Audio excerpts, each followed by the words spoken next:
Papa Kenny amakuru twari duherukanye cyagiye uvuga ko ugiye kuza mu kazi ariko burya ku munota wa nyuma byabaye byiza cyane yego waza mu kazi ntari ni sawa rwose umva impamvu umuzanye kuri iki kirwa muzanye kuri iki kirwa kugira ngo dufatanye twagiye twatsinze ya mitungo ariko se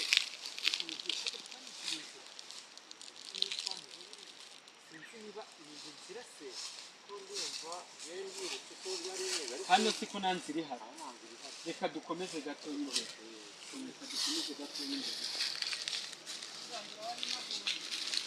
cyangwa cyane aha hameze ibazara ariho hameze imigano habaye mu ishyamba ariho hameze imigano byaba ari hatari ariko twazana na katerikirari tukawurimbo na katerikirari twayizana tukawurimbira byose habaye mu ishyamba rega uko byumva bya bindi bya kera byari bigoye ariko ubu noneho habaye mu bivura habaye mu bihugu noneho n'ingona zarashinze ubu byariyongereye inyamaswa zirimo noneho n'inkazi ahubwo ko ndi kubona hari utugira twinshi turafata kayo tureka habaye mu ishyamba n'ukwishakira inzira nyine ariko mpaka tugeze reka twishakira inzira nyine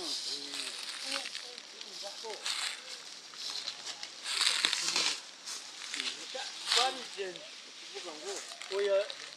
itegeko byose umva twarigenje ayaye inzira niba turihanga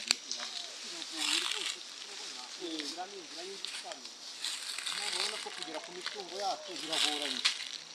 inzira zose zarasigamye ahubwo si wa musare twazanye n'ubwacu ntari budusige oya ntabwo yadusiga ariko kubera ko n'ubundi byanze bikunze iyo gahunda yo kugira ngo tugere tujye kureba imitungo yacu agomba kudutegereza kuko nawe nanamuvugishije muragomba kudutegereza papa Kenny impungenge mfite hari ukuntu ibi bintu bishobora kuba byarameze hejuru y'iyo mitungo yacu icyo kibazo rero twabigenza rero twabirimbura n'izindi mbaraga nyine ibi bintu hasi biba bikomeye cyane bisaba kujya ibintu byo bita imigano iyi ni imigano byasaba kugira ngo tuzane imashini ikomeye cyane dore twajya kurimburira pfiriya kimwe dore twajya duturukira hepfo kadukomeze turebe ariko se nta kamenyetso wari wasizeho akamenyetso karahari kuko ndahibuka neza nubwo bigoranye ariko byanze bikunze ndabyibuka reka turebere ariko se urishyura ko nta muntu waba wadukurikiye nka ba mama Kenny cyangwa se madamu wanjye bakaba badukurikiye murabizi ko iyi gahunda ni yacu ni yanjye nawe na musare babona ngo abamufasha mama Kenny abimenye yabisana ntabwo byakoroha rwose kuko urabona ko hano habikoze mu buryo bwo kuyirinda kugira ngo ukomeye cyane nanjye ndabona ko uramutunga ukomeye niyo mpamvu twagomba kuwushyira ahantu umuntu wese agashaka kugira icyo kintu se ntabwo tunyuze inzira kadukomeze duce ureko umuntu yagira gute n'ubundi rero ntabwo byari byoroshye buriya buzima twakirimo kirya gihe ubonaga ko n'ubundi byanze bikunze tugomba gushakisha uburyo ki natwe dukunda umutungo ahantu ejo neza ubundi uzagira iki uzatugirira umumaro niyo mpamvu rero ubona harameze dore habaye mu bigunda hose dore ahubwo papa ke dore ikosa rikomeye twakoze twibagiye kuzana abapampe rwose rero ubu se twabonye urabona twashobora nta gikoresho ntaki rero ni ibintu bigoye akamenyetso wari warashinze n'icyuma narashinzeho ni igiti nayo narashyizeho ariko giterana n'imizi urumva ku buryo kizamera nticyume cyangwa se ngo kibore ku buryo nzahagera nkahita mbona ikimenyetso cyaho ariko ndacyibuka neza numva ari igiti ni igiti cy'umugano gisa ukuntu umugano none iyi migano yose iri hano urabona turabona umugano ushakisha kuko numva byanze bikunze ndahibuka papa Kenny uru rubanza ndarukemura nte none umva nyine ntabwo byoroshye ariko ni ugushakisha umutungo wacu ntabwo wahera gutyo ngo birangire gutyo umva tuze ari amamiliyoni menya ngo ubuzima bwacu buri mu kaga nubwo dukora akazi ariko akazi ntago kayingayinga ari amafaranga yose urabona mana yanjye wahashinze umugano noneho sasa reka nkwereke reka dushaka hano hari umugano muto y'utaragandara cyane turahita tumenya kare cyane usibye ko ndikona twanagiye kure twagiye kure ngaho rwose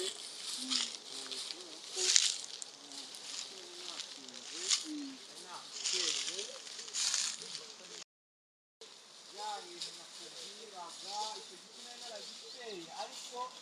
uzamukivunaho gakivuna kiragenda kirigonda ariko mu buryo bw'aho kinamera bizagaragare ko hantu ntazahagera ngo ntibagire ariko witonde witonde ahantu haragoye hari n'inyamaswa zihari hari n'inyamaswa mpamvu nta muntu wese wapfuye kubona uburyo yanahindurira wabona uburyo papa Kenny mise mpabona dore hahantu twacanye icyo gihe twacanye ari mw'ijoro ndahibuja totaga kugira yamabuye twari twicayeho ahubwo asandi yagiye andi bashobora kuba baragize papa Kenny iri ni ryari igihe cyose gishize okay ubona ko hakiyemo igihe kirekire sasa rero ikibazo gisigaye reba ukuntu umugano wanganye iki kintu tuzakirimbura tubivemo cyane ibintu ntabwo iki kintu tuzakirimbura tubivemo biragoye no kuzana kwifashisha izindi mbaraga papa Kenny iki kintu tuzagifashwa nabande kwera biragoye no gushiramo izindi mbaraga baba we kuko urabona ko rero wa mugano nakubwiraga cya giti nayo narahashinze ndangire ndakivuna ariko urabona ko cyarameze kirangire kimereramo ikindi hejuru tayari dere byarigonze dere nahanga baba we ariko no kwitonda ahantu ntabwo byoroshye urabona ko papa Kenny mu nzira zinzitane papa Kenny karame reka twihamaye kabisa rwose urabona ko kuba tuhabonye byonyine birahagije cyane rwose umuntu wese twazana yabidufasha mu rwose ariko reka nkwereke turebe hano hepfo niba byashoboka ko ariho twazambukiriza abo bantu bazaza kugira yagira tukaba yavamo papa Kenny reka nkwereke garuka gatuye ibyo kureba aho hantu tubyihorera ahubwo reka nkwereke mo hagati urabona uri gucukura hano imitungo yawe ariko rero mwana nawe akomeje kuvuga n'ibintu uhore mubana yitana n'inda cyane ibyo ntabwo nagerageza ngo bishoboke byanakunda urabona ko byanze yo kunja ibintu ntabwo ahantu umuntu yahereye hose n'ikintu n'inyota ntabwo byakanga umva rero ikintu njye nashakaga kukubwira njye nashaka kukubwira ngo turi gucukura imitungo kuyinyuza aha twahura n'abantu haruguru twahura n'abantu ariko hano tuverekeyemo akayira twaza turanyuramo tugahinduka hajya hakurya tugahita dufata ubwato duhita dukomeza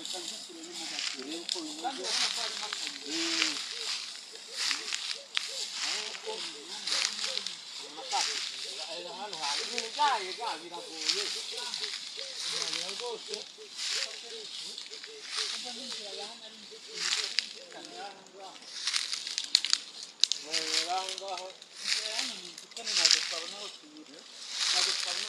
ariko twatanye abapampe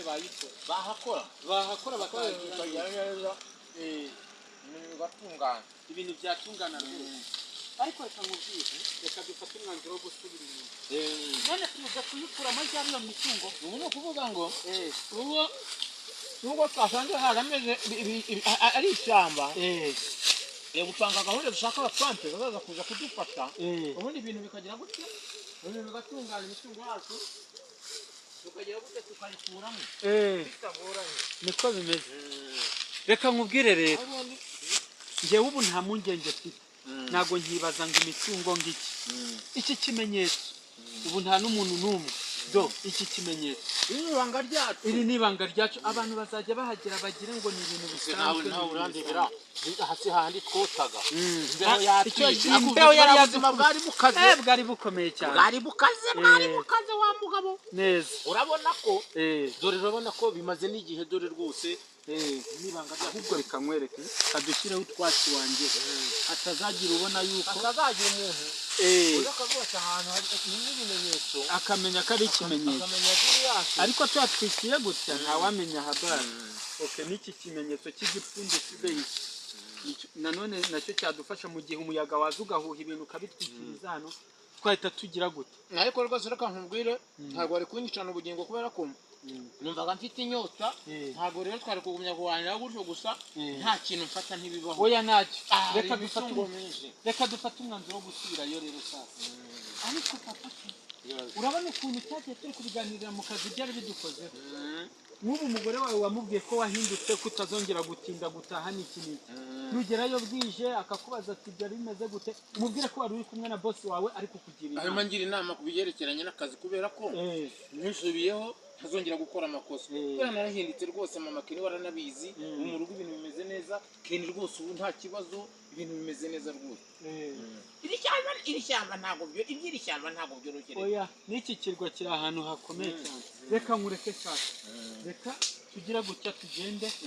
ariko twongera tujyane ko dufata ubwato uramenye n'ibanga wawe oya ndabizi cyane rwose papa Kenny ndabizi reka tugende dufate uwa musare adusubize ubwo naharyari ubwo muri iyi minsi tureba uburyo umuntu yapanga hanyuma turebe uburyo umusare yaza akatwambutsa tukajya kureba izo gahunda tugashaka n'abandi bantu baza kuza kudufasha kuko urabona habaye ishyamba ahantu ya mari yari yacu ya mitungo yacu iri ubu ngubu dore urabibone ni ishyamba gusa ariko ubu butunzi butabyemo hano simba mbusize ntabwo nari kubusiga rwose ukakwihangana none se iki kintu twakirimbura ariko ibi ni ibingibi ahubwo se nituba turi kukirimbura ntabwo abantu bazatubona papa Kenny oya nubwo bareka abantu tubona ni umutungo ariko twagenda tugafatamo ibyacu tukigendera nta kibazo rwose reka twigende cyane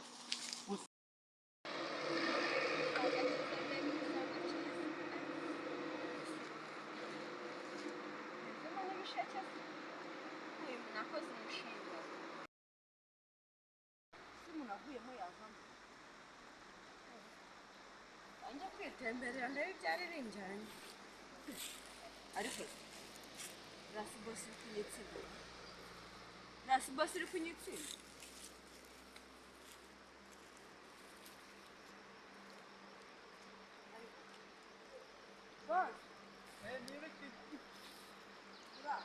yego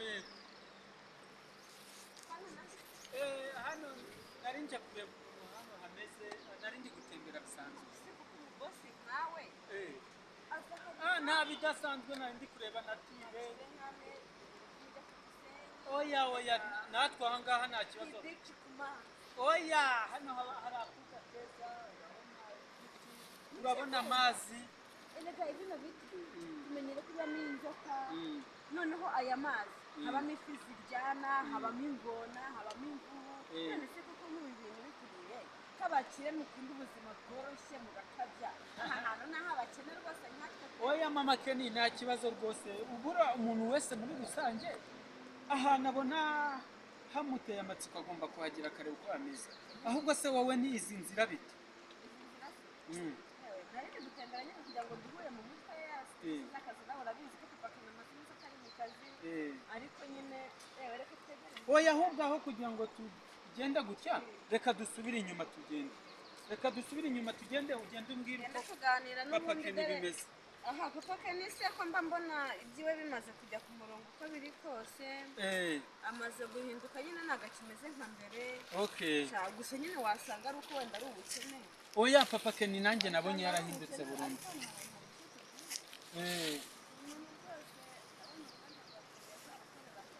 oya ahangaha urabona abantu bamaze gusobanukirwa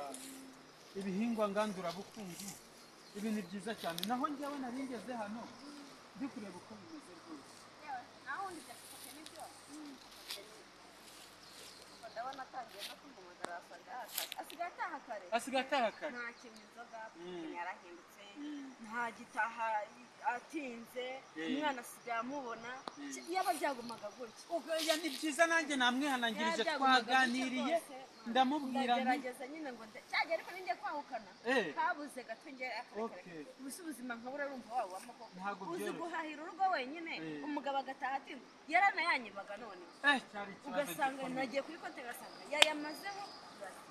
ubuzima kuko ushaka nabi ariko nta muntu udahinduka mu musatsi umuntu arahinduka nyine yewe ndabona abona ijambo gatereka oya komeza ugende urebe nuko bimeze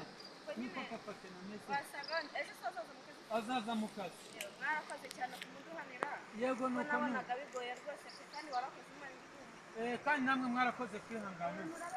yego nanjye ngiye guciye inzira ndebe uko bimeze yego yego kumwe na papa Kena tuvuye kureba iriya mitungo yabo ntabwo byari kunyurwa